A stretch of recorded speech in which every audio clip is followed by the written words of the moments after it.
Welcome to విజేత Telugu academy YouTube channel. ఈరోజు వీడియోలో మీరు తెలుసుకోబోతున్నారు కరోనా వైరస్ గురించి కంప్లీట్ ఇన్ఫర్మేషన్. అంటే జీకే ప్రశ్నలు ఏ విధంగా అడుగుతాడు, జవాబులు ఏ విధంగా చేయాలి అనే వాటి గురించి కంప్లీట్గా తెలుసుకోబోతున్నారు. ఇక ఈ వీడియోలోకి వెళ్ళడానికి ముందు మా ఈ విజేత తెలుగు అకాడమీ ఛానల్ని మీరు సబ్స్క్రైబ్ చేసుకోని వారు ఎవరైనా ఉంటే సబ్స్క్రైబ్ చేసుకోండి. సబ్స్క్రైబ్ చేసుకున్న తర్వాత పక్కనే ఉన్న బెల్ ఐకాన్ని కూడా క్లిక్ చేయండి. దానివలన నెక్స్ట్ వీడియోలో మీకు నోటిఫికేషన్ రూపంలో మీ మొబైల్కి అందుతాయి. ఇక టాపిక్లోకి వెళ్ళినట్లయితే కరోనా వైరస్ మొదట ఎక్కడ పుట్టింది అని చూసుకున్నట్లయితే ఇది చైనాలోని వుహాన్ నగరంలో మొట్టమొదట వెలుగులోకి వచ్చింది.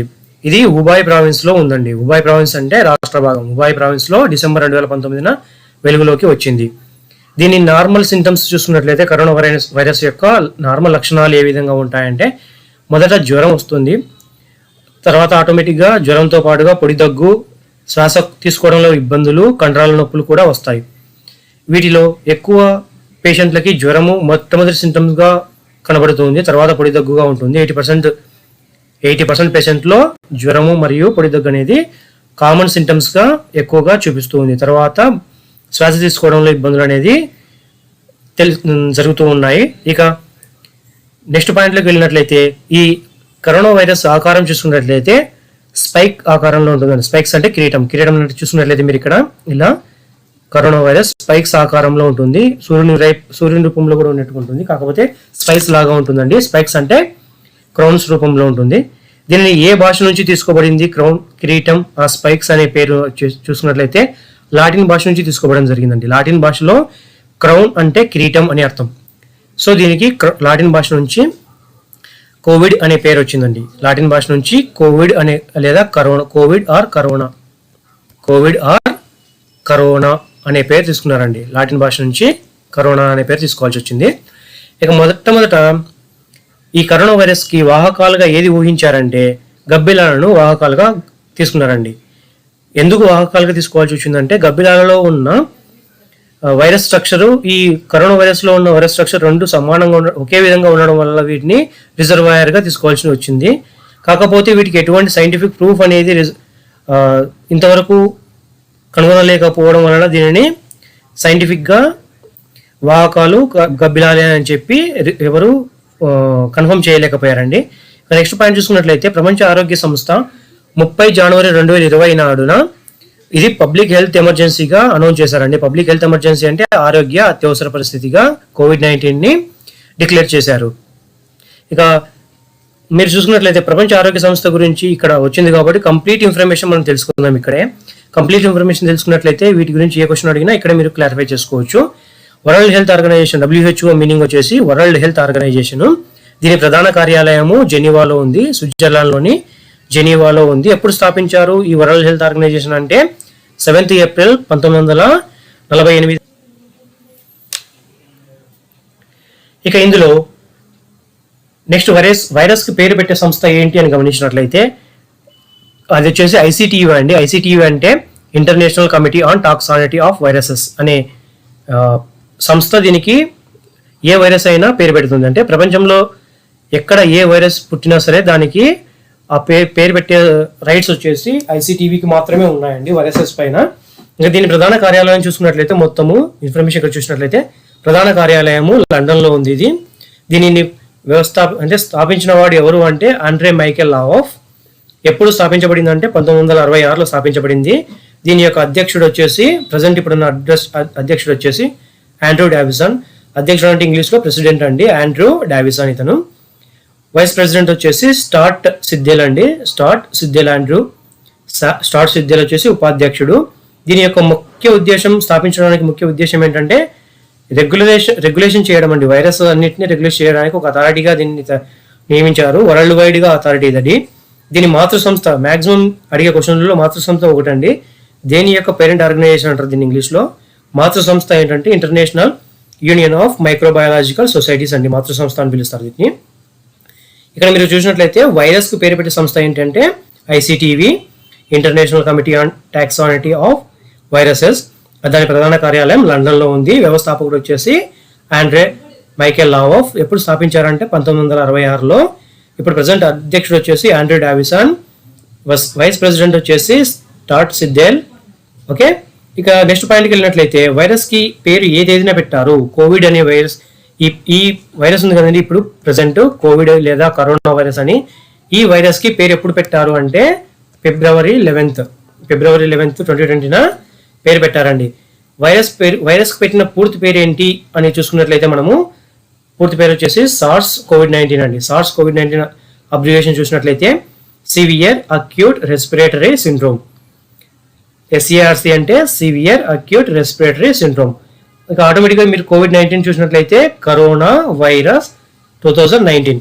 ఓకే, పూర్తి పేరు ఏంటంటే సార్స్ కోవిడ్-19. సార్స్ అనగా severe acute respiratory syndrome, corona virus 2019. ఇక నెక్స్ట్ పాయింట్ చూసినట్లయితే ఇందులో ఏ తేదీన వరల్డ్ హెల్త్ ఆర్గనైజేషన్ వారు కరోనాని మహమ్మారిగా ప్రకటించారు? క్వశ్చన్ అండి. దీనికి ఆన్సర్ వచ్చేసి 11th March 2020. మహమ్మారిని ఇంగ్లీష్లో పాండమిక్ అని పిలుస్తారు. ఓకే, మహమ్మారిని ఇంగ్లీష్లో పాండమిక్ అని పిలుస్తారు. ఏ తేదీన వరల్డ్ హెల్త్ ఆర్గనైజేషన్ వాళ్ళు కరోనాని పాండమిక్గా గుర్తించారు అంటే 11th March. Okay, 11th March 2020 pandemic అని ప్రకటించారండి. ఎన్ని రోజులు ప్రపంచ ఆరోగ్య సంస్థ క్వారంటైన్లో ఉండాలనేది కరోనా వచ్చిన వారికి తీసుకురాబడిందంటే 14 days అండి. ఎన్ని రోజులు క్వారంటైన్లో ఉండాలి అని వరల్డ్ హెల్త్ ఆర్గనైజేషన్ వాళ్ళు ప్రకటించారంటే 14 days. ఓకే, ఇక ఇంక్యుబేషన్ పీరియడ్ని కూడా ప్రపంచ ఆరోగ్య సంస్థ వాళ్ళు ఆల్రెడీ ప్రకటించారండి. ఇంక్యుబేషన్ పీరియడ్ అనగా వ్యాధి సోకిన రోజు నుంచి లక్షణాలు బయటపడే వరకు పట్టే సమయాన్ని ఇంక్యుబేషన్ పీరియడ్ అని పిలుస్తారు. ఆ ఇంక్యుబేషన్ పీరియడ్ అంటే 1 రోజు నుంచి 14 రోజుల వరకు ఉన్న పీరియడ్ మొత్తాన్ని ఇంక్యుబేషన్ పీరియడ్ అని పిలుస్తారు. ఓకే, ఇక్కడ మీరు చూసినట్లయితే వరల్డ్ హెల్త్ ఆర్గనైజేషన్ వాళ్ళు ఇంక్యుబేషన్ పీరియడ్ 1 నుంచి 14 రోజులు పెట్టారు. క్వారంటైన్ వచ్చేసి 14 days పెట్టారండి. ఏ రోజున మహమ్మారిగా ప్రకటించారంటే 11th March 2020. ఓకే, ఇక నెక్స్ట్ పాయింట్ చూసినట్లయితే కరోనాకు ఉన్న చికిత్స ఏంటి? కరోనాకు ఉన్న ట్రీట్మెంట్స్ ఏంటంటే చూసినట్లయితే first one oxygen therapy, second one hydration, third one fever or pain control and antibiotic by using bacterial coinfection. Okay, in the presence of కో-ఇన్ఫెక్షన్లో ఫీవర్ పెయిన్ కంట్రోల్ని యాంటీబయాటిక్స్ యూజ్ చేసి కంట్రోల్ చేస్తారండి. ఇక ఫోర్త్ వన్, ఇది మనకు bit కార్డ్గా chances ఎక్కువగా ఉన్నాయండి. CPT అనే అబ్జర్వేషన్ అడుగుతాడు. CPT అనగా కాన్వలసెంట్ ప్లాస్మా థెరపీ. CPT అంటే కాన్వలసెంట్ ప్లాస్మా థెరపీ. దీనిని కరోనా వైరస్కి చిట్ట చివరి ప్రయోగంగా చూపిస్తారండి. ఎందుకంటే ఏ డిసీజ్కైనా ప్లాస్మా థెరపీ అనేది ఫైనల్ డెసిషన్గా తీసుకోవాల్సి వస్తుంది. పేషెంట్ పరిస్థితి చాలా క్రిటికల్గా ఉంది అన్నప్పుడు మాత్రమే ప్లాస్మా థెరపీని యూజ్ చేస్తారు. ప్లాస్మా థెరపీలో ఎక్కువగా మనకి ఏం కనిపిస్తాయంటే బి లింపోసైట్స్ ఉంటాయండి. బి లింపోసైట్స్ మనకు తెలుసు కదండి, లింపోసైట్స్ అంటే ఎందుకు యూజ్ చేస్తామో. ఓకే, ఈ ప్లాస్మా థెరపీ యూజ్ చేయడం వల్ల బాడీలో ఏమేమి జరుగుతుందంటే ప్యాసివ్ ఇమ్యూన్ సెల్స్ అనేటివి బాగా ఇంక్రీజ్ అవుతాయండి. ప్యాసివ్ ఇమ్యూన్ సెల్స్ ఇంక్రీజ్ దానివల్ల యాంటీబాడీస్, ప్రోటీన్స్ అనేది ఆటోమేటిక్గా డెవలప్ అయి వాటిలో ఉన్న కరోనా వైరస్ లక్షణాలని ఆటోమేటిక్గా రెడీ చేసేస్తుంది. ఓకే, ఇంకా నెక్స్ట్ పాయింట్ చూసినట్లయితే వరల్డ్ హెల్త్ ఆర్గనైజేషన్ వాళ్ళు ఇష్యూ చేసిన స్టాండర్డ్ రికమెండేషన్ చూద్దాం. ఇప్పుడు స్టాండర్డ్ రికమెండేషన్ అంటే ఏం చేసుకోవాలి, కరోనా వైరస్ రాకోకుండా తీసుకోవాల్సిన జాగ్రత్తలు ఏంటి అనేటివి ఇక్కడ రికమెండేషన్స్ అండి. మొదటిది వచ్చేసి చేతులను శుభ్రపరచుకోవడం, అంటే క్లీన్ హ్యాండ్స్ అండి. ఎప్పటికప్పుడు చేతులను మ్యాక్సిమం రోజుకి 2 నుంచి 4 సార్లు ఆల్కహాల్ బేస్డ్ సబ్బు కానీ రబ్బులు కానీ ఉపయోగించి వాటర్ ఎక్కువగా యూజ్ చేసుకొని అట్లీస్ట్ 20 seconds అండి, 20 సెకండ్ల పాటు హ్యాండ్స్ని ఆల్కహాల్ బేస్డ్ సోప్ కానీ రబ్ కానీ ఉపయోగించి క్లీన్ చేసుకోవాలి.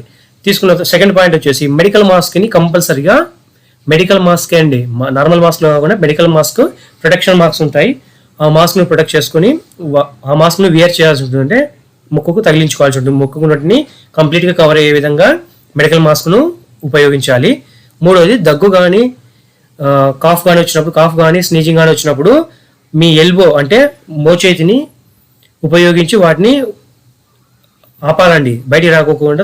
దగ్గినప్పుడు కానీ తుమ్మినప్పుడు కానీ మీ మోచేతిని ఉపయోగించాలి, నార్మల్ చేతులు కాకోకుండా. Okay, fourth one close contacts అనేది ఫీవర్ మరియు కాఫ్ ఉన్న పర్సన్స్ నుంచి కంప్లీట్గా అవాయిడ్ చేసేసారండి. వాళ్ళ దగ్గరికి అసలు వెళ్ళకోకుండా చూసుకోవాలి. ఎందుకంటే ఇప్పుడు కరోనా వైరస్ అనేది గాలి ద్వారా కూడా వైరస్ వ్యాప్తి చెందుతుందని రుజువైంది కాబట్టి కంపల్సరీగా వాటికి దూరంగా ఉండాలి. కన్సంప్షన్ ఆఫ్ రా అండ్ అన్కుక్డ్ యానిమల్స్ అంటే మీట్ అండి, అన్కుక్డ్ యానిమల్స్ మీట్ను కుక్ చేయకోకుండా తినకుండా ఉండాలండి. కుక్ చేయనివి తినకుండా ఉండాలి, కంప్లీట్గా అవాయిడ్ చేసేసాలి వాటిని. ఇక 6th వన్ చూసుకున్నట్లయితే విజిటింగ్ లైవ్ మార్కెట్స్ అండి, అంటే జనాలు ఎక్కువగా ఉన్న రద్దీగా ఉన్న ప్రదేశాలకి మీరు వెళ్ళాలి అనుకున్నప్పుడు వెళ్ళేటప్పుడు కంపల్సరీగా 1 మీటర్ డిస్టెన్స్ ఒక మనిషి నుంచి ఒక మనిషికి మీరు మెయింటైన్ చేయాలి. 1 మీటర్ అంటే అట్లీస్ట్ 3 ఫీట్ డిస్టెన్స్ ఉండాలండి. ఇక ఆ లైవ్ మార్కెట్లో అంటే ఎక్కువ జనాలు ఉన్న ప్రదేశాలలో నోస్, ఐస్ అండ్ మౌత్ను టచ్ చేయకోకుండా ఉండడం మంచిది. ఓకే, ఇక నెక్స్ట్ చూసుకున్నట్లయితే ఇందులో రోగ నిరోధక శక్తి పెంచడానికి ఉపయోగపడే టిప్స్ అండి. టిప్స్ అంటే చిట్కాలు. రోగ నిరోధక శక్తి పెంచుకోవడానికి టిప్స్, ఇమ్యూనిటీ పవర్ పెంచుకోవడానికి మొట్టమొదటిది ప్రతిరోజు వ్యాయామం చేయాలి. మినిమం హాఫ్ అన్ అవర్ నుంచి 45 మినిట్స్ వరకు వ్యాయామం చేయాలి. నిద్ర, సరి అయిన నిద్ర కంపల్సరీగా నిద్రపోవాలండి. ఈ కరోనా వచ్చిన సమయంలో అట్లీస్ట్ మనకు ఆల్రెడీ తెలిసి 8 అవర్స్ అనేది మినిమం నిద్రపోవాలని. ఈ కరోనా సమయంలో 10 గంటలు నిద్రపోయినా ఏమి ఇబ్బంది ఏమి ఉండదు. ఇంకా ఇమ్యూనిటీ పవర్ బాగా ఇంక్రీజ్ అవుతుంది.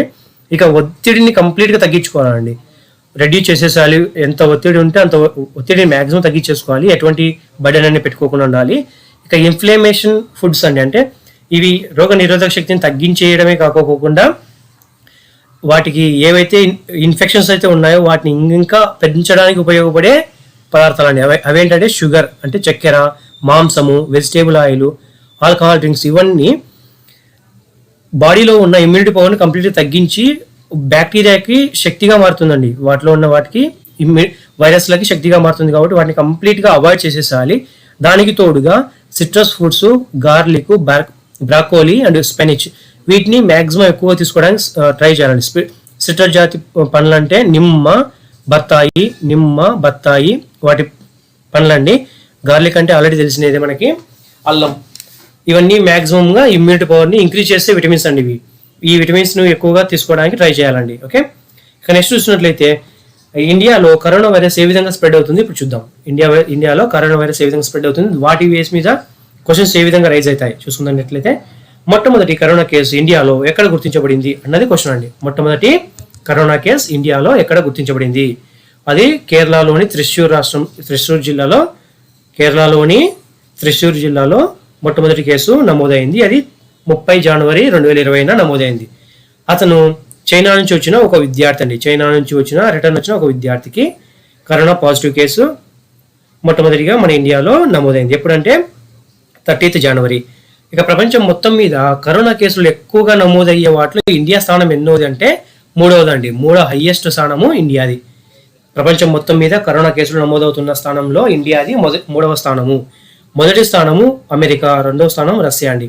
ఓకే, వరల్డ్ వైడ్గా కరోనా కేసులు నమోదవుతున్న స్థానంలో ఇండియా 3వది. మొట్టమొదటిది first one America, second one Russia అండి. ఓకే, ఇక నెక్స్ట్ థర్డ్ క్వశ్చన్ చూసినట్లయితే ఇండియాలో కరోనా కేసులు నమోదు ఎక్కువగా అవుతున్న పట్టణాలు ఏంటివి? ఓకే, మొట్టమొదటి పట్టణం వచ్చేసి అంటే సిటీలు అండి. మొట్టమొదటి సిటీ వచ్చేసి Mumbai, second one Delhi, third one Ahmedabad, fourth one Chennai, fifth one Pune, sixth one Kolkata. Maximum మనకి ఈ ఫస్ట్ 1 to 4 అడుగుతాడండి. 1 నుంచి 4 ఉన్న ఎక్కువగా నమోదవుతున్న పట్టణాలు అడిగే ఛాన్సెస్ ఎక్కువగా ఉంది. మొట్టమొదటిది ముంబై అండి. ఓకే, ఇక 4వ క్వశ్చన్ చూసినట్లయితే ఇండియాలో ఒక కరోనా కేసు కూడా లేని పట్టణం లేదా నగరం లేదా ప్రదేశం లేదా ద్వీపం అడిగినట్లయితే లక్షద్వీప్ అండి. లక్షద్వీప్లో మార్చి నుంచి మనకి ఇండియాలో ఎక్కువగా ర్యాపిడ్గా ఇంక్రీజ్ అయిన మంత్ చూసుకున్నట్లయితే మార్చి నుంచి జూన్ వరకు తీసుకున్నట్లయితే ఒక కేసు కూడా నమోదు కానీ ద్వీపం ఏదంటే పట్టణం లేదా నగరం లేదా ఏదంటే లక్షద్వీప్. ఓకే, ఇండియాలో ఫిఫ్త్ వన్, ఇండియాలో జనతా కర్ఫ్యూను ఏ రోజున విధించారు? ఇండియాలో జనతా కర్ఫ్యూను ఏ రోజున విధించారంటే 22 మార్చున ఇండియాలో జనతా కర్ఫ్యూ విధించారు. అది 14 గంటలండి. ఎన్ని గంటల జనతా కర్ఫ్యూను విధించారంటే 14 గంటల జనతా కర్ఫ్యూ. అది కూడా వాలంటీరీగా కర్ఫ్యూని విధించుకున్నారంటే ఎవరికి వారు స్వతహాగా కర్ఫ్యూను విధించారండి. ఇక 6th పాయింట్ చూసినట్లయితే ఇండియాలో నరేంద్ర మోడీ గారు మొత్తం లాక్డౌన్ అండి, దేశం మొత్తం లాక్డౌన్ ఏ తేదీన విధించారు చూసుకున్నట్లయితే మార్చ్ 2020 తేదీన మొట్టమొదటిసారిగా ఇండియా మొత్తం లాక్డౌన్ విధించారు. అది ఎన్ని రోజులు లాక్డౌన్ అంటే 21 రోజుల లాక్డౌన్ మార్చి 24 నుంచి స్టార్ట్ చేశారండి. దీనిని మొట్టమొదటిసారిగా ఎక్స్టెన్షన్ చేశారంటే పొడిగించారండి. మొట్టమొదటిసారిగా ఏ డేట్న అంటే 14 ఏప్రిల్ వరకు పొడిగించారు. సరే, ఓకే, 14 ఏప్రిల్ వరకు ఉంటుందండి. 24 మార్చి నుంచి 14 ఏప్రిల్ వరకు 21 రోజులు సరిపోతుంది. అక్కడ 21 రోజులు సెట్ కావట్లేదు, 21 రోజులకే కంట్రోల్ కాలేదని చెప్పేసి మళ్ళీ 3rd మే వరకు దీనిని ఎక్స్టెన్షన్ చేశారండి. ఫస్ట్ ఎక్స్టెన్షన్ ఎప్పటి వరకు జరిగిందంటే 3rd మే వరకు జరిగింది. ఓకే, సెకండ్ ఎక్స్టెన్షన్ ఎప్పటి వరకు జరిగిందంటే 17th మే వరకు సెకండ్ ఎక్స్టెన్షన్ జరిగింది. లాక్డౌన్ పొడిగింపు మొదటి పొడిగింపు ఎప్పుడు జరిగిందంటే 14 ఏప్రిల్ నుంచి మే 3వ తేదీ వరకు మొదటి పొడిగింపు, లాక్డౌన్ పొడిగింపు జరిగింది. రెండవ పొడిగింపు వచ్చేసి మే 3 నుంచి మే 17 వరకు రెండవ దశ లాక్డౌన్ పొడిగింపు జరిగింది. ఓకే, ఇండియాలో నెక్స్ట్ క్వశ్చన్ చూసినట్లయితే ఇండియాలో నరేంద్ర మోడీ లాక్డౌన్ సడలింపును ఏ తేదీ నుండి అమలు చేస్తారు? సడలింపు అండి ఇది. ఓకే, పొడిగింపు కాదు, సడలింపు. ఏ తేదీ నుంచి అంటే జూన్ 1 నుంచి చేశారండి. 2020 జూన్ 1 నుంచి 3 దఫాలుగా దీనిని 1.0, 2.0, 3.0గా 3 సడలింపులు చేశారు. ఓకే, ఇక 8th క్వశ్చన్ చూసుకున్నట్లయితే ఏ యాక్ట్ ప్రకారం ఇండియాలో స్కూళ్ళు, కాలేజీలు, కమర్షియల్ కాంప్లెక్స్ అన్నింటినీ మూతవేశారు? ఆన్సర్ వచ్చేసి epidemic diseases act. Epidemic diseases act ఏ సంవత్సరం అంటే 1897 సంవత్సరం. ఓకే, ఇక ఇండియాలో కరోనా వైరస్ని టెస్ట్ చేయడానికి ఏ ఇన్స్టిట్యూట్ని అనుమతి ఇచ్చారు? ఓకే, ఇండియాలో కరోనా వైరస్ని టెస్ట్ చేయడానికి ఏ ఇన్స్టిట్యూట్కి అనుమతి ఇచ్చారు? నెక్స్ట్ క్వశ్చన్ చూసినట్లయితే ఆన్సర్ వచ్చేసి ఇండియా మొత్తం మీద 15 ల్యాబ్లకు పర్మిషన్ ఇచ్చారు, కానీ వీటి మొత్తానికి ఆధిపత్యం తీసుకున్న ఇన్స్టిట్యూట్ వచ్చేసి నేషనల్ ఇన్స్టిట్యూట్ ఆఫ్ వైరాలజీ. ఇది మీకు అబ్జర్వేషన్ అడిగే ఛాన్సెస్ ఉందండి. ఎన్ఐవి అనగా నేషనల్ ఇన్స్టిట్యూట్ ఆఫ్ వైరాలజీ. ఇది ఎక్కడ ఉందంటే పూణేలో ఉంది. ఓకే, ఇక 10th క్వశ్చన్ చూసినట్లయితే చైనా ఇండియాకి ఎన్ని కరోనా టెస్టింగ్ కిట్లను పంపడానికి అనుమతి ఇచ్చింది? ఎన్ని పంపించింది అని అడిగినా కూడా మొత్తం 6.5 lakhs టెస్ట్ కిట్లని పంపించిందండి. కాకపోతే వీటి వాడకాన్ని ఇండియా కంప్లీట్గా అవాయిడ్ చేసింది. ఎందుకంటే వీటి అక్యూరసీ అనగా రోగ నిర్ధారణ చాలా వరకు తక్కువగా ఉందండి. 5.4% మాత్రమే రోగ నిర్ధారణ ఉన్నందుకు గాను దీనిని కంప్లీట్గా ఈ కరోనా టెస్టింగ్ కిట్లను పక్కన పెట్టేసిందండి. పక్కన పెట్టి మన ఇండియాలోనే తయారైన కరోనా టెస్టింగ్ కిట్లను వాడింది. ఇక నెక్స్ట్ క్వశ్చన్ చూసినట్లయితే ఇండియాలో మొదటి ర్యాపిడ్ టెస్ట్ కిట్ అంటే చాలా ఫాస్ట్గా చేయడానికి ఉపయోగపడాలని ర్యాపిడ్ టెస్టింగ్ కిట్ అంటారండి. ఈ ర్యాపిడ్ టెస్టింగ్ కిట్ను ఎవరు ప్రవేశపెట్టారు చూసుకున్నట్లయితే మే నెలలో నేషనల్ ఇన్స్టిట్యూట్ ఆఫ్ వైరాలజీ వాళ్ళే ఇంట్రొడ్యూస్ చేశారు. దాని పేరు వచ్చేసి ఎలీసా అండి. ఇది 90 శాంపిల్స్ని 2.5 గంటల్లోనే గుర్తించగలదు. 90 శాంపిల్స్ అంటే ఇక్కడ మీరు చూసుకున్నట్లయితే మొత్తం 4 క్వశ్చన్లు వస్తాయండి. ఇక్కడ ఏ ఇన్స్టిట్యూట్ అంటే ఎన్ఐవి, ఏ టెస్టింగ్ కిట్ నేమ్ ఏంటంటే ఎలీసా, ఎన్ని శాంపిల్స్ను ప్రాసెస్ చేయగలదు అంటే 90 శాంపిల్స్ని, ఎన్ని గంటల్లో రిజల్ట్స్ ఇవ్వగలదు అంటే 2.5 గంటల్లో. ఓకే, అర్థమైంది కదండి. ఒకేసారి ఒక్కటే క్వశ్చన్లోనే ఒకటే ఆన్సర్లో 4 క్వశ్చన్లకు రైజ్ అయ్యే విధంగా ఫ్రేమ్ చేశామండి ఇక్కడ. ఓకే, ఇండియాలో మొదటి ర్యాపింగ్ టెస్ట్ కిట్ని ఎవరు ప్రవేశపెట్టారంటే ఎన్ఐవి వాళ్ళు, national institute of virology. Test kit యొక్క నేమ్ ఏంటంటే ఎలీసా. మొత్తం ఎన్ని శాంపిల్స్ని ప్రాసెస్ చేయగలదంటే 90 శాంపిల్స్ని, ఎన్ని గంటల్లో రిజల్ట్స్ ఇవ్వగలదంటే 2.5 గంటల్లో. ఓకే, ఇక 12th క్వశ్చన్ వెళ్ళినట్లయితే గవర్నమెంట్ కరోనా టెస్ట్కి ప్రైవేట్ ల్యాబ్లలో ఎంత రేట్ ఫిక్స్ చేసింది? ఓకే, 4,500 రూపాయలు. గవర్నమెంట్ వాళ్ళు ప్రైవేట్ ల్యాబ్లకు కూడా పర్మిషన్ ఇచ్చిందండి టెస్ట్ చేయడానికి కరోనా వైరస్ని. కాకపోతే వారు ఎలా పడితే అలా రేట్లు ఫిక్స్ చేయకుండా ఒక రెగ్యులేటరీ రేట్ అంటూ ఫిక్స్ చేశారు. దాని రేట్ ఎంత అంటే 4,500 రూపీస్. ఇక 13th క్వశ్చన్ చూసినట్లయితే ఆర్టీపీసీఆర్ టెస్ట్ వ్యాలిడేషన్ చేపట్టిన ఫస్ట్ ఇండియన్ కంపెనీ ఏంటి? ఆర్టీపీసీఆర్ టెస్ట్ వ్యాలిడేషన్ చేపట్టిన మొట్టమొదటి ఇండియన్ కంపెనీ ఏంటి అంటే మైలాబ్ డిస్కవరీ సొల్యూషన్స్ అండి. Mylab discovery solutions. ఇది ఎక్కడ ఉంది అంటే పూణేలో ఉంది. ఓకే, ఇక్కడ మీరు బాగా గమనించినట్లయితే ఇందులోనే 4 క్వశ్చన్లు ఆన్సర్లు వస్తున్నాయండి. మొదటిది అది ఎక్కడ ఉంది అంటే పూణేలో ఉంది. దాని పేరు ఏంటంటే మైలాబ్ డిస్కవరీ సొల్యూషన్స్. ఎన్ని గంటల్లో టెస్ట్ రిజల్ట్స్ ఇస్తుందంటే 2.5 గంటల్లో.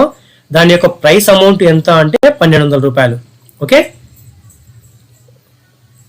ఆర్టీపీసీఆర్ టెస్ట్ వ్యాలిడేషన్ చేపట్టిన మొట్టమొదటి ఇండియన్ కంపెనీ ఏది అంటే మైలాబ్ డిస్కవరీ సొల్యూషన్స్. అది ఎక్కడ ఉంది అంటే పూణేలో ఉంది. దాని టెస్ట్ రిజల్ట్ ఎన్ని గంటల్లో వస్తుందంటే 2.5 గంటల్లో టెస్ట్ రిజల్ట్స్ చూపిస్తుంది. ప్రైస్ వాల్యూ ఎంత అంటే టెస్ట్ చేయడానికి ప్రైస్ వాల్యూ ఎంత అంటే 1,200 రూపాయలు. ఓకే, ఇక 14వ క్వశ్చన్ చూసినట్లయితే తక్కువ ధర పేపర్ స్ట్రిప్స్ టెస్ట్ అభివృద్ధి చేసిన మొట్టమొదటి ఇండియన్ కంపెనీ ఏంటి? తక్కువ ధర పేపర్ స్ట్రిప్ టెస్ట్ను అభివృద్ధి చేసిన మొట్టమొదటి ఇండియన్ కంపెనీ ఏంటి? ఓకే, కంపెనీ నేమ్ వచ్చేసి ఐజీఐబి అంటే institute of genomics and integrative biology. Okay, IGIB అంటే institute of genomics and integrative biology. ఇది ఎక్కడ ఉంది అంటే ఢిల్లీలో ఉంది. ఇది ఎన్ని గంటల రిజల్ట్స్ ఇస్తుందంటే 1 అవర్లోనే రిజల్ట్స్ ఇస్తుంది. దీని యొక్క టెస్ట్ కాస్ట్ ఎంత అంటే 500 రూపాయలు ఓన్లీ. ఓకే, ఇందులో కూడా మీకు 4 క్వశ్చన్లకు ఆన్సర్ వస్తున్నాయి. ఏ ఇండియన్ కంపెనీ తక్కువ ధర పేపర్ స్ట్రిప్ టెస్ట్ను అభివృద్ధి చేసింది అంటే ఐజీఐబి, ఇన్స్టిట్యూట్ ఆఫ్ గెనోమిక్స్ ఇంటిగ్రేటివ్ బయాలజీ. ఇది ఎక్కడ ఉంది అంటే ఢిల్లీలో ఉంది. ఎన్ని గంటల్లో టెస్ట్ రిజల్ట్స్ ఇస్తుందంటే 1 అవర్లో. టెస్ట్ యొక్క కాస్ట్ ఎంత అంటే 500 రూపాయలు. ఓకే, ఇక 15వ క్వశ్చన్ చూసినట్లయితే ప్రపంచ ఆరోగ్య సంస్థ హెల్త్ ఎమర్జెన్సీ ప్రోగ్రామ్కి ముఖ్య నిర్వహణాధికారి ఎవరు? ఓకే, ప్రపంచ ఆరోగ్య సంస్థ యొక్క హెల్త్ ఎమర్జెన్సీ ప్రోగ్రామ్కి ముఖ్య నిర్వహణాధికారి ఎవరు అంటే Michael Ryan. Okay, Michael Ryan. ఇక కరోనా వైరస్ యొక్క ఇంపాక్ట్ ఇండియన్ ఎకానమీ పైన ఏ విధంగా ఉంది? ఇండియన్ ఎకానమీ పైన కరోనా వైరస్ యొక్క ఇంపాక్ట్ ఏ విధంగా ఉంటుందంటే మన వాళ్ళు 2 రిపోర్ట్లు రిలీజ్ చేశారండి. అంటే యుఎన్ వాళ్ళు ఒకటి, ఆసియన్ డెవలప్మెంట్ బ్యాంక్ వాళ్ళు ఒకటి టెస్ట్ రిజల్ట్ రిపోర్ట్ని ఎస్టిమేట్ చేశారండి. ఇండియా పైన కరోనా వైరస్ యొక్క ప్రభావం ఈ విధంగా ఉండొచ్చు అని. యునైటెడ్ నేషన్స్ వాళ్ళు వచ్చేసి 348 మిలియన్ల ట్రేడ్ ఇంపాక్ట్ ఉంటుందని చెప్పారండి. 348 మిలియన్ల ట్రేడ్ ఇంపాక్ట్ కరోనా వైరస్ వల్ల ఇండియన్ ఎకానమీ పైన ఉండొచ్చు అని చెప్పారు.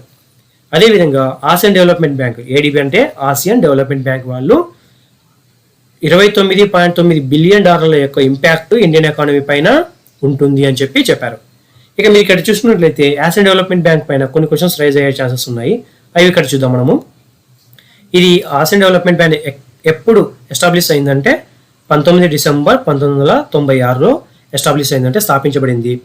దీని యొక్క ప్రెసిడెంట్ ఎవరంటే మసాస్కా అసాక్వా. ఓకే, దీని ప్రస్తుత ప్రెసిడెంట్ ఎవరంటే అసాక్వా, అసాక్వా అని పిలవచ్చు, లేదా కంప్లీట్ నేమ్ కూడా ఇవ్వచ్చు, మసాస్గు అసాక్వా. ఓకే, దీని యొక్క హెడ్ క్వార్టర్స్ ఎక్కడ ఉంది అంటే ఫిలిప్పీన్స్లో ఉంది. మ్యాక్సిమం మీకు ఇచ్చే క్వశ్చన్ ఫిలిప్పీన్సే ఇస్తాడు. ఒకవేళ పర్టికులర్ ప్లేస్ కూడా అడిగితే మండలయాంగ్. ఓకే, మండలయాంగ్ అని పిలుస్తారు పర్టికులర్ ప్లేస్లో. అయితే అది ఏ ప్లేస్లో ఉంది అంటే మండలయాంగ్ అనే సిటీలో ఉంది ఫిలిప్పీన్స్లో.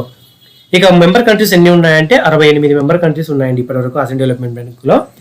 ఈ ఆసియన్ డెవలప్మెంట్ బ్యాంక్ ఏడీబీ అనేది కేవలము ఆసియాలో ఉన్న కంట్రీస్కి మాత్రమే లోన్స్ ఇస్తాయండి. మిగిలిన ఏ కంట్రీస్కి లోన్స్ ఇవ్వదు. ఎటువంటి సహాయం చేయదు మ్యాక్సిమంగా. దీన్ని కేవలం ఆసియాలో ఉన్న కంట్రీస్కి మాత్రమే ఉండే విధంగా మన ఆసియన్ కంట్రీస్ అన్నింటి కలిపి ఒక బ్యాంక్గా ఏర్పడ్డాయి. ఓకే, ఇక నెక్స్ట్ పాయింట్కి వెళ్ళినట్లయితే కొన్ని డేట్లు పోస్ట్పోన్ అయ్యాయండి కరోనా వల్ల. ఈ కరోనా యాక్చువల్గా ప్రతిసారి జరిగే కొన్ని కంపల్సరీ ఈవెంట్స్ అనేవి ఉన్నాయి. అవి చాలా వరకు ఎగ్జామ్లు అడిగే ఛాన్సెస్ ఉన్నాయి.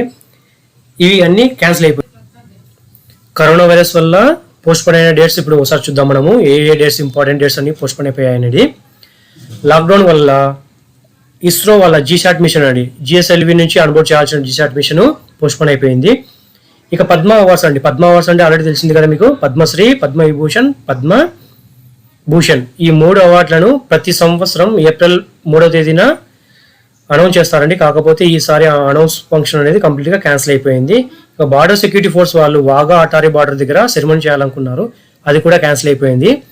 ఐఎస్ఎస్ఎఫ్ వరల్డ్ కప్ సెరమనీ న్యూఢిల్లీలో జరగాలండి, ఇది 15th మార్చున, అది కూడా కంప్లీట్గా క్యాన్సిల్ అయిపోయింది. ఇక ఫిఫా వరల్డ్ కప్ క్వాలిఫికేషన్ మన ఇండియాకు ఖతార్కి జరగాలండి. ఇండియాకు ఖతార్కి జరగాలి ఫిఫా వరల్డ్ కప్ క్వాలిఫికేషన్. ఇది వచ్చేసి భువనేశ్వర్లో జరగాల్సింది 26 మార్చున, అది కూడా క్యాన్సిల్ అయిపోయింది. ఇక బీసీసీఐ ఇండియన్ ప్రీమియర్ లీగ్ అండి. ఇండియన్ ప్రీమియర్ లీగ్ గురించి చాలా వరకు ప్రతిసారి 2 నుంచి 4 క్వశ్చన్లు అడిగే ఛాన్సెస్ ఉంటాయి. కానీ ఈసారి కంప్లీట్గా దీన్ని వ్యాలిష్ అయిపోయింది because of this corona. Postpone చేశారని ఫస్ట్ 29 మార్చ్ నుంచి 15 ఏప్రిల్ వరకు పోస్ట్పోన్ చేశారు. కానీ తర్వాత దీన్ని కంప్లీట్గా సస్పెండ్ చేయాల్సి వచ్చేసిందండి. ఇక బీసీసీఐ వాళ్ళ ఓడిఐ చూసుకున్నట్లయితే వన్డే ఇంటర్నేషనల్, ఇండియాకి సౌత్ ఆఫ్రికా మధ్య వన్డే ఇంటర్నేషనల్ జరగాల్సి ఉంది. అది మార్చ్ 15 నుంచి 18 వరకు జరగాలి, అది కంప్లీట్గా పోస్ట్పోన్ చేసేసారు. ఇక ఓపెన్ బ్యాడ్మింటన్ చూసుకున్నట్లయితే మీరు న్యూఢిల్లీలో మార్చ్ 24 నుంచి 29 వరకు జరగాల్సిన ఓపెన్ బ్యాడ్మింటన్ కూడా కంప్లీట్గా క్లోజ్ చేసేసారండి. ఇక నెక్స్ట్ చూసుకున్నట్లయితే గవర్నమెంట్ రిలీఫ్ చేసింది, కొన్ని ఫండ్స్ రిలీజ్ చేసిందండి. ఆ ఫండ్స్ మీరు చూసుకున్నట్లయితే ఇప్పుడు నిర్మలా సీతారామన్ గారు 1.7 లక్షల కోట్లను రిలీజ్ చేశారు. అది వచ్చేసి మొత్తం మెయిన్గా మైగ్రెంట్ లేబర్స్ మరియు డైలీ వేజ్ లేబర్స్ కోసము నిర్మలా సీతారామన్ గారు 1.7 లక్షల కోట్లను రిలీజ్ చేశారండి ఫండ్. ఇక యూపీ గవర్నమెంట్ తీసుకున్నట్లయితే 1000 రూపాయలు డైలీ వేజ్ లేబర్స్కి 1000 రూపాయలు ఇచ్చే విధంగా స్కీమ్ తీసుకొచ్చింది. పంజాబ్ గవర్నమెంట్ వచ్చేసి 3000 రూపాయలు రిజిస్టర్ అయిన కన్స్ట్రక్షన్ లేబర్స్ అండి, అంటే భవన నిర్మాణ కార్మికులు కంపల్సరీ రిజిస్ట్రేషన్ అయి ఉండాలి, అటువంటి వారికి 3000 రూపాయలు ఇచ్చే విధంగా స్కీమ్ తీసుకొచ్చారు. కేరళ సీఎం వచ్చేసి 20,000 కోట్ల ప్యాకేజ్ అనౌన్స్ చేశారండి. ఇక్కడ మీరు చూసినట్లయితే అనౌన్స్ చేస్తున్నారు కాబట్టి వారి సీఎం గురించి పేరు అడిగే ఛాన్సెస్ కూడా ఉన్నాయి. కాబట్టి UP CM Yogi Adityanath, Punjab CM Amarendra Singh, Kerala CM Pinarayi Vijayan, ఇలా సీఎంల గురించి కూడా అడుగుతారండి, మీరు అవి కూడా గుర్తుపెట్టుకోవాలి. ఇక తెలంగాణ సీఎం కేసీఆర్ గారు, వీరు వచ్చేసి రేషన్ కార్డు ఉన్న ప్రతి ఒక్క పర్సన్కి 1500 రూపాయలు ఒక ఫ్యామిలీకి రేషన్ షాప్ నుంచి ఇచ్చే విధంగా స్కీమ్ తీసుకొచ్చారు. ఇక కర్ణాటక సీఎం వచ్చేసి 1.6 బిలియన్ రూపాయలని అన్ఆర్గనైజ్ సెక్టార్ అండి, వీటికి రూల్స్ అండ్ రెగ్యులేషన్స్ ఏమి ఉండవు, ఈ ఎక్కువగా రిస్క్తో కూడుకున్న సెక్టార్స్ అండి అన్ఆర్గనైజ్ సెక్టార్స్, వీటి కోసము 1.6 బిలియన్ రూపాయలని అనౌన్స్ చేశారు. ఇక నెక్స్ట్ ఢిల్లీ సీఎం వచ్చేసి అరవింద్ కేజ్రీవాల్ గారు కరోనా వైరస్కి సేవలు చేసే డాక్టర్లు, నర్సులు, హైజీన్ వర్కర్లు ఉన్నారు కదా, వీరు కరోనా వ్యాధి వల్ల చనిపోతే వారి ఫ్యామిలీకి 10 మిలియన్లు ఇచ్చే విధంగా స్కీమ్ తీసుకొచ్చారండి. ఇక ఆర్బీఐ గవర్నర్ వచ్చేసి శక్తికాంత్ దాస్ గారు, ఆర్బీఐ గవర్నరు మారటోరియంని తీసుకొచ్చారండి. 3 నెలల పాటు ఎటువంటి లోన్లు కట్టాల్సిన అవసరం లేదన్నట్టుగా మారటోరియం తీసుకొచ్చారు. ఇక పిఎం నెక్స్ట్ పాయింట్ చూసుకున్నట్లయితే పిఎం నేషనల్ రిలీఫ్ ఫండ్కి 3,381 కోట్ల రూపాయలని డొనేషన్గా ఇచ్చారండి. వీరు ఎవరెవరు ఇచ్చారంటే సిఆర్పిఎఫ్ వాళ్ళు మరియు vice president, law ministry and NCP ministries అండి. ఎన్సిపి మినిస్ట్రీస్ వాళ్ళు, ఎమ్మెల్యేలు వాళ్ళు ఇచ్చారండి. మొత్తం ఏ దానికి ఇచ్చారంటే నేషనల్ రిలీఫ్ ఫండ్కి ఇచ్చారు 3,381 కోట్లు. ఇక నెక్స్ట్ మీరు చూసినట్లయితే పిఎం కేర్స్ అండి, పిఎం అంటే ప్రైమ్ మినిస్టర్, కేర్స్ అంటే అబ్జర్వేషన్ అడిగే ఛాన్సెస్ ఉన్నాయి ఇక్కడ మీకు. పిఎం కేర్స్ అనేది prime minister citizen assistant relief emergency situation fund. Cares observation అడుగుతాడు మిమ్మల్ని. కేర్స్ అంటే citizen assistant and relief in emergency situation fund. దీనిని సెటప్ చేశారండి. సెటప్ అంటే స్థాపించబడింది ఇది ఈ కరోనా వైరస్ జరిగిన ఈ గ్యాప్లోనే పిఎం కేర్స్ని స్టార్ట్ చేశారు. ఇక నెక్స్ట్ పాయింట్ చూసినట్లయితే నిర్మలా సీతారామన్ గారు పిఎం ఉజ్వల యోజన కింద ఎవరైతే రిజిస్టర్స్ అయి ఉంటారో, బెనిఫిషరీస్ ఉంటారో వారందరికీ ఈ 3 నెలల పాటు ఫ్రీ గ్యాస్ సిలిండర్స్ ఇచ్చారండి. 3 నెలల పాటు ఫ్రీ గ్యాస్ సిలిండర్స్ ఇచ్చే విధంగా స్కీమ్ తీసుకొచ్చారండి. వారు కంపల్సరిగా పిఎం ఉజ్వల యోజన కింద బెనిఫిషరీస్ అయ్యే ఉండాలి. అలా ఉన్న వారికి మాత్రమే 3 నెలల పాటు ఫ్రీ గ్యాస్ సిలిండర్స్ ఇచ్చారు. ఓకే, నెక్స్ట్ రేషన్ బియ్యం ఇచ్చారండి చాలా రాష్ట్రాలు. ఆ రాష్ట్రాలను ఇప్పుడు చూసినట్లయితే మనము ఢిల్లీ, ఫస్ట్ వన్ ఢిల్లీ అండి. 5 కేజీల బియ్యం కాస్త 7.5 కేజీలు ఇచ్చారండి ఢిల్లీ వాళ్ళు. కర్ణాటక వాళ్ళు 2 నెలల పాటు ఫ్రీ రేషన్ ఆల్ కార్డ్స్ వాళ్ళకి ఇచ్చారండి. అంటే మనకు చూసినట్లయితే white ration card, pink ration cards అని ఇలా డిఫరెంట్ రేషన్ కార్డ్స్ ఉన్నాయి కదండి. వారందరికీ 2 నెలల పాటు ఫ్రీ రేషన్ ఇచ్చారండి. ఇక ఆంధ్రప్రదేశ్ చూసుకున్నట్లయితే బిలో పవర్టీ లైన్ ఉన్న వాళ్ళకి, బీపీఎల్ కింద ఉన్న ప్రతి ఒక్క రేషన్ కార్డు హోల్డర్స్కి ఫ్రీ రేషన్ ఇచ్చారండి. తెలంగాణ చూసుకున్నట్లయితే వైట్ రేషన్ కార్డు ఉన్న వారికి 12 కేజీల బియ్యం ఇచ్చారండి, రైస్ ఇచ్చారు పర్ పర్సన్కి. బీహార్ చూసుకున్నట్లయితే ఇక్కడ సేమ్ కర్ణాటక ఎలా ఇచ్చారో అలాగే అన్ని రేషన్ కార్డు వాళ్ళకి 1 నెల పాటు ఫ్రీ రేషన్ ఇచ్చారండి. అన్ని రేషన్ కార్డు వాళ్ళకి ఫ్రీ రేషన్ 1 నెల పాటు ఇచ్చారు. ఇక యూనియన్ మినిస్ట్రీ తీసుకున్నట్లయితే గోధుమలు మరియు రైస్ యొక్క వాల్యూ కొంటాం కదండి, కొన్నప్పుడు మనం పే చేయాలి కదా రూపీస్, ఆ వాల్యూ కంప్లీట్ తగ్గించేశారండి. దానికి తోడుగా 3 నెలల్లో అడ్వాన్స్గా కూడా తీసుకోవడానికి ఫెసిలిటీ కల్పించారండి. ఇక్కడ వాళ్ళు ఫిక్స్ చేసిన రేట్ వచ్చేసి గోధుమలకి 2 రూపాయలు పర్ కేజీ, రైస్కి వచ్చేసి 3 రూపాయలు పర్ కేజీ ఫిక్స్ చేశారండి యూనియన్ మినిస్ట్రీ వాళ్ళు. ఓకే, నెక్స్ట్ చూసుకున్నట్లయితే ప్రపంచంలో ఇండియాలో మొట్టమొదటిగా ఉన్న వ్యక్తులు ఎవరు ఈ కరోనా సమయంలో అంటే మరణించిన వారు కానీ, వ్యాక్సిన్ కనుగొన్న వారు కానీ, అలా ఒక్కొక్కటి తీసుకున్నట్లయితే మనం ఫస్ట్ ఎవరు ఉంటారో అనే క్వశ్చన్స్ అడుగుతారు ఎక్కువగా. ఆ క్వశ్చన్స్ ఇప్పుడు చూద్దాం మనము. ప్రపంచంలో మొదటి కరోనా కేసు ఎక్కడ నమోదైందంటే చైనాలోని వుహాన్ నగరంలో నమోదైంది. అదే ఇండియాలో చూసుకున్నట్లయితే కర్ణాటక రాష్ట్రంలో మొట్టమొదటి కరోనా మరణం సంభవించింది. అదే ఇక్కడ నమోదు చూసినట్లయితే ఇండియాలో మొదటి నమోదు ఎక్కడ జరిగిందంటే కేరళ అండి. కేరళలోని త్రిశూర్లో మొదటి కరోనా కేసు నమోదయ్యింది. మొదటి కరోనా మరణం ఇండియాలో ఎక్కడ సంభవించిందంటే కర్ణాటక రాష్ట్రంలో మార్చి 10, 2020 తేదీన మొదటి కరోనా మరణం ఇండియాలో సంభవించింది. ఇక మూడో క్వశ్చన్ చూసినట్లయితే ఆంధ్రప్రదేశ్లో మొదటి కరోనా మరణం ఎప్పుడు సంభవించింది అంటే ఎక్కడ? ఆంధ్రప్రదేశ్లో మొదటి కరోనా మరణం ఎక్కడ సంభవించింది అంటే విజయవాడ సిటీలో సంభవించింది. ఓకే, ఇక నెక్స్ట్ ఫోర్త్ పాయింట్ చూసినట్లయితే తెలంగాణలో ఎక్కడ మొదటి కరోనా మరణం సంభవించింది? ఓకే, తెలంగాణలో చూసినట్లయితే హైదరాబాద్లో మొదటి కరోనా మరణం సంభవించింది. ఇక ఫిఫ్త్ క్వశ్చన్ చూసినట్లయితే అమెరికాలో ఏ రాష్ట్రంలో మొదటి కరోనా మరణం సంభవించింది నమోదైందంటే వాషింగ్టన్ డీసీ. ఓకే, వాషింగ్టన్ డీసీలో మొదటి కరోనా మరణం అమెరికాలో సంభవించింది. ఇక ఇండియాలో కరోనా వైరస్ వలన లాక్డౌన్ విధించిన మొదటి రాష్ట్రం ఏంటి? ఇండియాలో కరోనా వైరస్ వలన లాక్డౌన్ విధించిన మొదటి రాష్ట్రం ఏంటి అంటే రాజస్థాన్. ఓకే, రాజస్థాన్ రాష్ట్రం మొదటగా లాక్డౌన్ను విధించింది. ఇక నెక్స్ట్ చూసినట్లయితే కరోనా వ్యాధి నిర్ధారణకు ర్యాపిడ్ టెస్ట్ పద్ధతిని ప్రవేశపెట్టిన మొదటి రాష్ట్రం ఏది? కరోనా నిర్ధారణకు ర్యాపిడ్ టెస్ట్ పద్ధతిని ప్రవేశపెట్టిన మొదటి రాష్ట్రం ఏది అంటే రాజస్థాన్. ఓకే, ఆ ర్యాపిడ్ టెస్ట్ పద్ధతి అంటే 30 నిమిషాలలోనే మనకు టెస్ట్ యొక్క రిజల్ట్ చూపిస్తుంది. ఓకే, ఇక నెక్స్ట్ పాయింట్ చూసినట్లయితే కరోనా నిర్ధారణకి పూల్ టెస్టింగ్ పద్ధతిని అవలంబించిన మొదటి రాష్ట్రం ఏంటి? పూల్ టెస్టింగ్ పద్ధతి అంటే ఒకేసారి 10 మందికి టెస్ట్ చేయొచ్చండి, దానినే పూల్ టెస్టింగ్ పద్ధతి అంటారు. దానిని అవలంబించిన మొదటి రాష్ట్రం ఏంటి అంటే ఉత్తరప్రదేశ్ రాష్ట్రంలో మొట్టమొదటిసారిగా pool టెస్టింగ్ని ప్రవేశపెట్టారండి.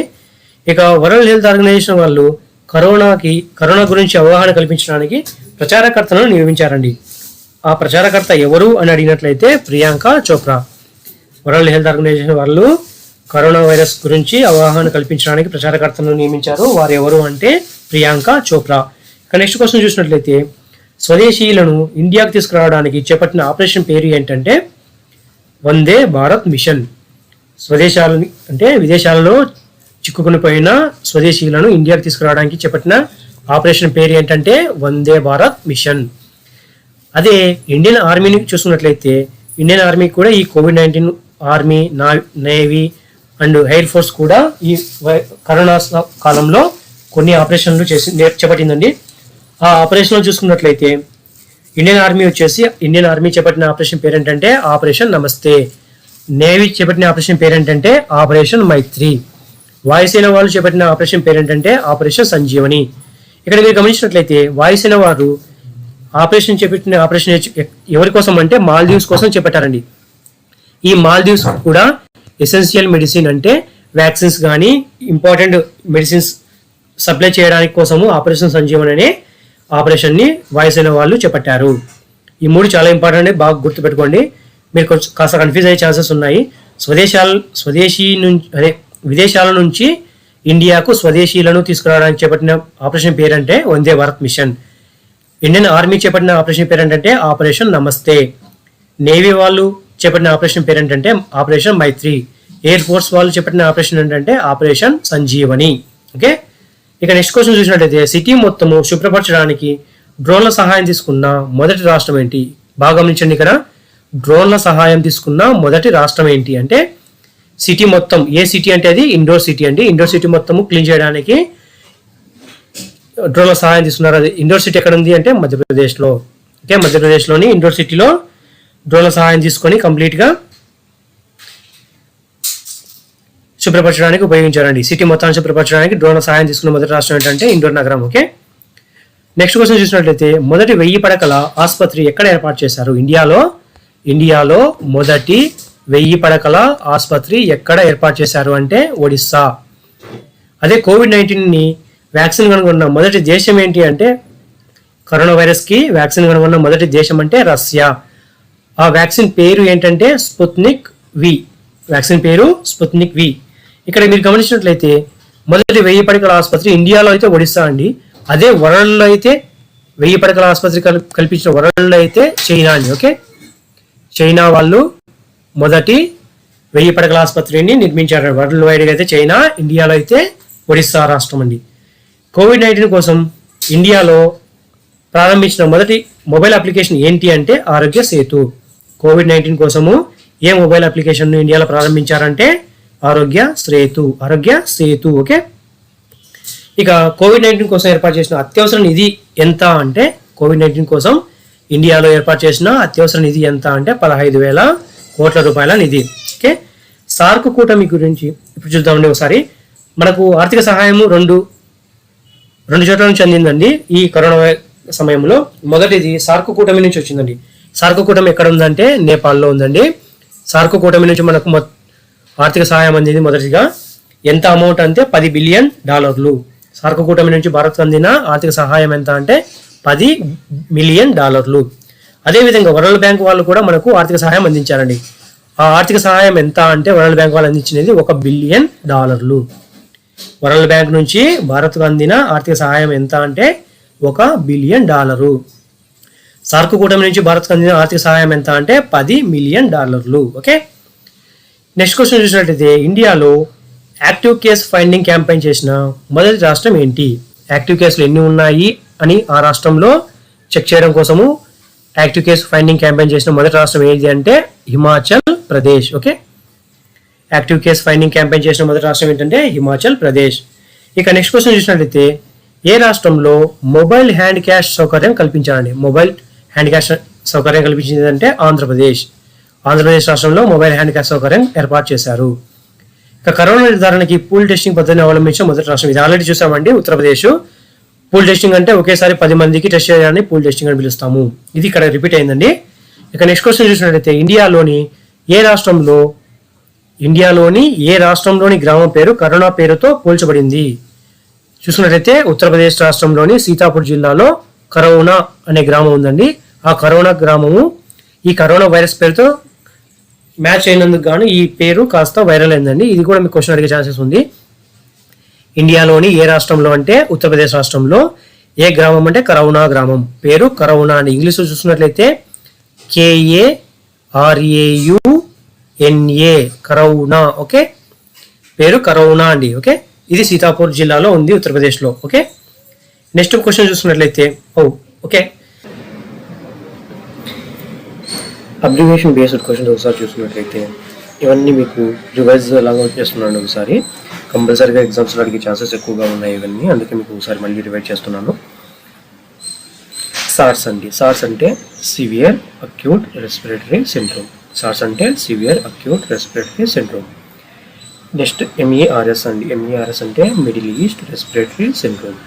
WHO world health organization. Covid corona virus disease 2019. CPT convalescent plasma therapy. Okay, next observation చూసినట్లయితే NIV అంటే నేషనల్ ఇన్స్టిట్యూట్ ఆఫ్ వైరాలజీ. ఇది ఎక్కడ ఉందంటే పూణే. ఇక నెక్స్ట్ చూసినట్లయితే ICMR అంటే Indian council of medical research. Okay, ఇక నెక్స్ట్ చూసినట్లయితే PM కేర్స్. ఆల్రెడీ PM అంటే ప్రైమ్ మినిస్టర్ అండి. కేర్స్ అంటే citizen assistance and relief in emergency situation. Okay, cares అంటే citizen assistance and citizen assistance and relief in emergency situation fund. Okay, next చూసినట్లయితే DIR observation వచ్చేసి daily infection rate. ఇవన్నీ corona కేసులో రిలేటెడ్గా ఉన్న observations అండి. నెక్స్ట్ చూసినట్లయితే ఇంపార్టెంట్ డేట్స్ ఒకసారి చూద్దాము. ఇంపార్టెంట్ డేట్స్ ఏమేమి ఉన్నాయి మనకి రిమెంబర్ చేసుకోవాల్సినవన్నీ చూసుకున్నట్లయితే జనవరి 25 నుంచి మార్చి 13 వరకు డేట్ ఏంటంటే హెల్త్ స్క్రీనింగ్ చేశారండి ఎయిర్పోర్ట్లు మరియు బార్డర్ క్రాసింగ్స్లో. హెల్త్ స్క్రీనింగ్ చేశారు జనవరి 25 నుంచి మార్చి 13 వరకు.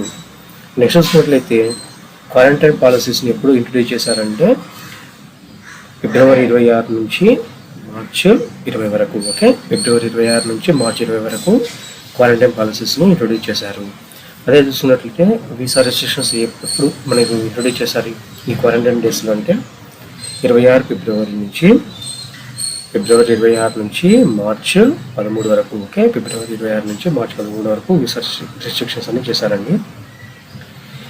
ఇంకా నెక్స్ట్ చూసుకున్నట్లయితే పబ్లిక్ గ్యాదరింగ్ ఎక్కడ గుమిగూడకుండా ఉండడానికి పబ్లిక్ గ్యాదరింగ్ని రెస్ట్రిక్షన్ చేశారు. అది ఎప్పుడంటే మార్చి 5. అదే బార్డర్ చికెన్ చేశారండి. అది ఎప్పుడంటే 11th మార్చ్. అదేవిధంగా బార్డర్స్ అన్నింటినీ 3 days క్లోజ్ చేశారండి. 3 days. అది ఎప్పుడు అంటే 3 days క్లోజ్ చేశారు. అది ఎప్పుడంటే 13 మార్చి నుంచి 15 మార్చి వరకు. పబ్లిక్ గ్యాదరింగ్ ఇక్కడ చెప్పాను కదండి, ఫస్ట్ టైం లిమిట్ చేశారండి, సెకండ్ టైం లిమిట్ టెస్ట్ కూడా చేశారండి, లిమిట్లు పెంచారు. అది వచ్చేసి మార్చి 16న. ఇక ట్రావెల్ ఇన్స్ట్రక్షన్ చేశారండి, అది ఎప్పుడంటే 18 మార్చి. ఇక ఇంపార్టెంట్ డేస్లో నెక్స్ట్ పాయింట్ చేసినట్లయితే కోవిడ్ టెస్ట్ను ఇండియా వైడ్గా కంపల్సరీ చేసినది ఎప్పుడంటే అన్ని రాష్ట్రాలకు గైడ్లైన్స్ ఇచ్చేసి మార్చి 20. అదేవిధంగా ఇంటర్నేషనల్ ఫ్లైట్స్, ఇవన్నీ ఇంటర్నేషనల్ ఫ్లైట్స్ అండి. ఇంటర్నేషనల్ ఫ్లైట్స్ ఎప్పుడు సస్పెండ్ చేశారంటే 22 మార్చ్. అదేవిధంగా డొమెస్టిక్ ఫ్లైట్స్ ఎప్పుడు సస్పెండ్ చేశారంటే 24 మార్చి. ఇంటర్నేషనల్ అయితే 22 మార్చు, ఇంటర్నేషనల్ అయితే 22 మార్చు, డొమెస్టిక్ ఎయిర్ప్లేన్ అయితే 24 మార్చు. ప్యాసింజర్ ట్రైన్స్ 2 మార్లు క్యాన్సిల్ చేశారు కంప్లీట్గా. ఫస్ట్ టైము పార్సల్గా క్యాన్సిల్ చేశారు, అది వచ్చేసి 22 మార్చు. కంప్లీట్ ప్యాసింజర్ ట్రైన్స్ పూర్తి స్థాయిలో 25 మార్చున ప్యాసింజర్ ట్రైన్స్ అన్నింటినీ క్యాన్సిల్ చేసేసారు. ఇంకా మీరు బాగా గుర్తుంచుకోవాల్సిన డేస్ అంటే 21 రోజున లాక్డౌన్ ఏ రోజున చేశారు అంటే 25 మార్చ్ 25. ఓకే. అదేవిధంగా ఇక ఐసోలేషన్ మరియు క్వారంటైన్ పాలసీస్ని బాగా ఫెసిలిటీస్ పెంచి ఎక్కువగా ఇంక్రీజ్ చేయడానికి ఛాన్స్ ఎప్పుడు చేశారంటే మార్చి 30. లాస్ట్ అండ్ ఫైనల్ 3rd మే వరకు లాక్డౌన్ ఎక్స్టెండ్ చేశారు. ఏ డేట్న అంటే 14th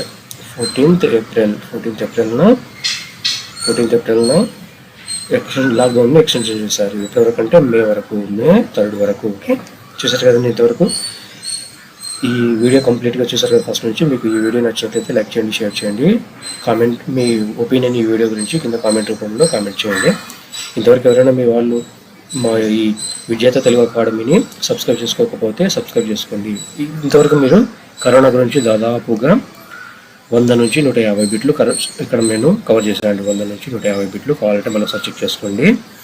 దాదాపుగా ఇందులో మీకు ప్రతి ఎగ్జామ్లో 3 నుంచి 10 క్వశ్చన్లు అడిగే ఛాన్సెస్ ఉన్నాయండి. మినిమం 3, మ్యాక్సిమం 10 అడుగుతాడు. ఎందుకంటే ఈ 6 నెలల కాలంలో కరోనా తప్పించి ఏ ఇంటర్నేషనల్గా నేషనల్గా ఎక్కడ ఎటువంటి ఈవెంట్స్ ఏం జరగలేదండి. మొత్తంగా కరోనానే మెయిన్ హైలైట్ టాపిక్ అయింది కాబట్టి మినిమం 3 క్వశ్చన్లు, మ్యాక్సిమం 10 క్వశ్చన్లు అడిగే ఛాన్సెస్ ఉన్నాయి. ఓకే, థ్యాంక్ యూ అండి. Thank you for